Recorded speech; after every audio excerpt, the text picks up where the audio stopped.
The bell rang once, sharp and commanding, and the courtyard snapped into an uneasy silence that felt heavier than noise. Dust hung in the air, glowing faintly in the late morning sun, stirred by hundreds of boots and shoes that had shuffled into place moments earlier. Men crowded the edges of the yard, some leaning against posts, others standing with arms crossed, hats pulled low to shade their eyes, not from the sun, but from the people they were about to inspect. At the center stood the wooden platform, raised just enough to make those upon it visible from every angle. It creaked softly, already worn smooth by years of use, as if the wood itself had been trained to accept what happened there. Chains whispered as the first group was led forward. The sound was light, almost delicate, but it cut through the silence with a precision that made shoulders stiffen. A woman tightened her grip on the child beside her, pressing his face briefly into her skirts as if she could hide him inside the fabric. A man behind her inhaled deeply, his chest rising and falling in a controlled rhythm, his eyes fixed straight ahead. Everyone on the platform understood the same unspoken rule: emotion was dangerous. Tears invited ridicule. Anger invited punishment. Silence was the closest thing to safety. The auctioneer climbed the steps with the confidence of a man stepping onto a familiar stage. His coat was neatly pressed despite the heat, his boots polished, his smile easy. He cleared his throat, letting the pause stretch just long enough to remind the crowd that he held control. When he spoke, his voice was smooth and loud, practiced to carry. He did not say names first. He spoke of numbers, ages, weights, years of labor left in a body. He spoke of strength, of good condition, of skills that could be useful in fields or homes. His words wrapped around the people on the platform, reducing them, shaping them into things that could be measured and owned. A man was pushed forward and told to turn. He obeyed slowly, lifting his arms when instructed, showing palms roughened by work. The auctioneer praised him as reliable, strong-backed, seasoned. Bids began to rise from the crowd, voices overlapping, hands lifting casually as if the cost were no more meaningful than grain or livestock. Each increase was met with a nod, a grin, the quick tap of a pencil against a ledger. The man's face remained carefully blank, but a muscle in his jaw twitched every time the price climbed, as though each number landed like a blow. When he was led away, the space he left behind felt colder. Another group stepped forward. Among them was a young woman, her dress too thin for the public exposure she was forced into, her posture rigid with an effort to remain composed.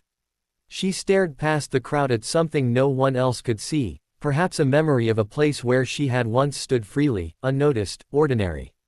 The auctioneer's tone softened as he described her, his words carrying a false kindness that made some of the men laugh. He told the crowd she was healthy, that she would be easy to manage, that she was worth the investment.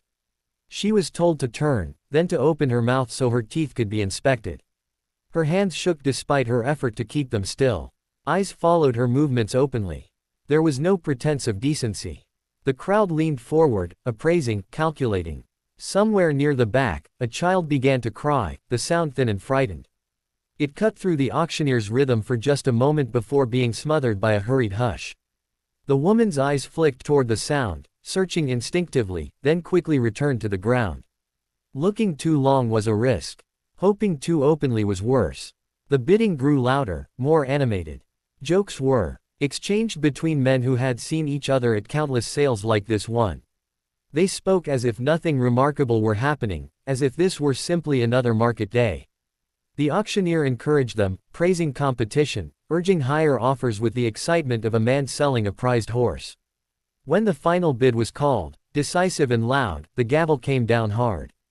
The crack echoed across the yard, final and absolute. The woman flinched despite herself. She was led off the platform without ceremony. There was no announcement of where she was going, no acknowledgement of what she was leaving behind.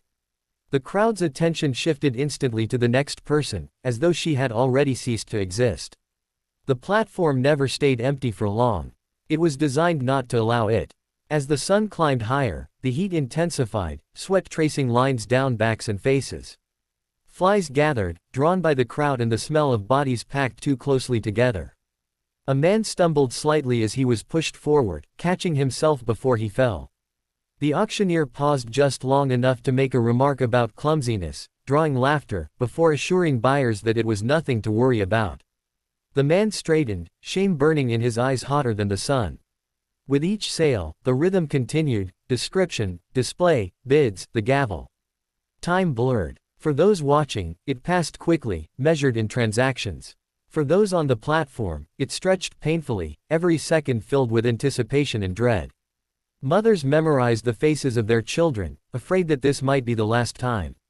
Fathers silently rehearsed words they might never get the chance to say. Some prayed under their breath.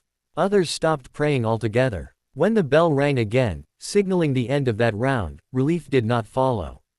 It only meant a brief pause before the next names were called, before the platform demanded more.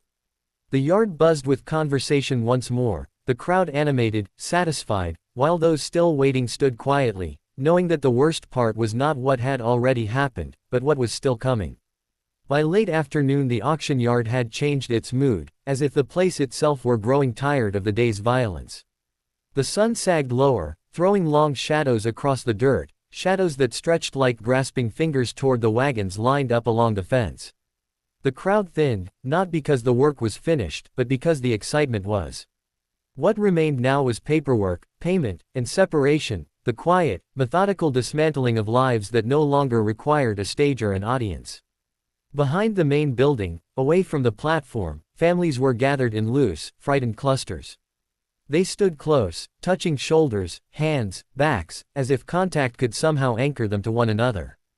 The air here was heavy with the smell of sweat and dust, but also with something sharper, fear stripped of spectacle. Guards moved among them with casual authority, calling out numbers instead of names, matching people to buyers with the indifference of clerks sorting packages. A woman clutched her son's hand so tightly that his fingers went pale. She bent close to him, whispering urgently, repeating his name again and again, as if engraving it into his memory in case everything else was taken. Her voice trembled, but she forced the words out clearly, telling him to be strong, to listen, to remember who he was. The boy nodded, eyes wide and glassy, trying to absorb every syllable. He had learned, even at his young age, that memory could be an act of resistance. When the buyer approached, papers folded neatly in his hand, the woman straightened her back. She spoke quickly, offering herself instead, promising obedience. Promising labor beyond what her body could give. Her words tumbled over one another, desperate but controlled, as if she believed that the right arrangement of sentences might unlock mercy. The buyer did not meet her eyes. He shook his head once, almost gently, as though refusing a minor inconvenience. A guard stepped in, placing a firm hand between mother and child. The sound she made then was not a word. It was raw, torn from somewhere deeper than language. For a brief moment, heads turned. Conversations paused. Even the guards hesitated, caught off guard by the force of her grief. Then the moment passed. The guard tightened his grip, pulling her back as the boy was guided forward. The child did not cry out. He looked over his shoulder once, memorizing her face, before being led away. The woman collapsed to her knees, the dirt soaking into her dress, her hands clawing at the ground as if she might dig her way back to him. Nearby, a man stood frozen as his wife was directed toward a different wagon. They had said little all day, saving their words for when they could be alone, but now there was no privacy left. He reached for her hand, fingers brushing hers for a fraction of a second before a guard knocked his arm away. They locked eyes, sharing a lifetime of meaning in a single look, promises, apologies, love, fear, all compressed into a moment too small to contain them. She was pushed forward. He remained where he was, empty-handed, breathing shallowly, as though full breaths might shatter him. Coins clinked as payments were finalized. Ledgers were signed with practiced strokes. The men conducting the business spoke in low, efficient tones, discussing transport routes and delivery times. Human lives were reduced to entries on a page, to numbers that balanced accounts. There was no anger in their voices, no cruelty for cruelty's sake, only routine. That was perhaps the most devastating part. This horror did not require hatred. It functioned smoothly without it. As wagons began to move, the yard filled with the sound of wheels grinding against dirt. Some of those being loaded resisted weakly, exhaustion dulling their struggle. Others climbed aboard in silence, faces set, conserving energy for whatever lay ahead. Children were lifted up and placed among strangers. Mothers reached after them until the distance became too great, until hands could no longer touch. A young man sat hunched at the edge of a wagon, staring at the ground beneath his dangling feet. He whispered names under his breath, his mother, his sister, his younger brother, as if reciting a prayer. Each name felt like a thread tying him to the life he was leaving behind. He was afraid that if he stopped speaking them, they would slip away forever. Beside him, an older woman closed her eyes, lips moving silently. Her face was calm, but tears tracked steadily down her cheeks, darkening the fabric of her collar. As the last wagon rolled out, the auction yard grew strangely quiet. The platform stood empty now, its rough boards marked with scuffs and stains that told stories no one would officially record.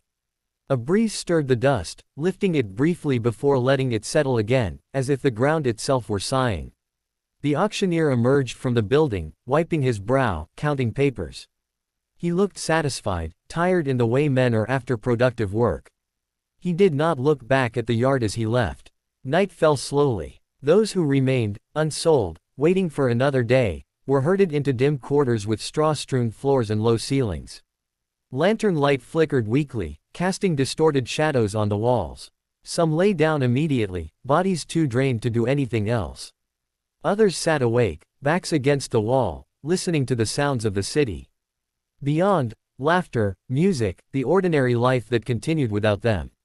In the darkness, whispers moved from person to person. People shared names, places, fragments of stories, as if building a fragile web of connection that might hold until morning. A woman spoke softly of a river near her home. A man described the feel of his daughter's hair beneath his hand. These small acts of remembrance were all they had left. Outside, the auction yard rested under the stars, silent and still. But the silence was deceptive. It carried the echoes of the day, the crack of the gavel, the rise and fall of bids, the cries of separation, embedded in the earth and the wood. Even when the lanterns were extinguished and the doors locked, the place did not forget. It waited, patient and unfeeling, ready to awaken again, to continue its work as if nothing had happened at all.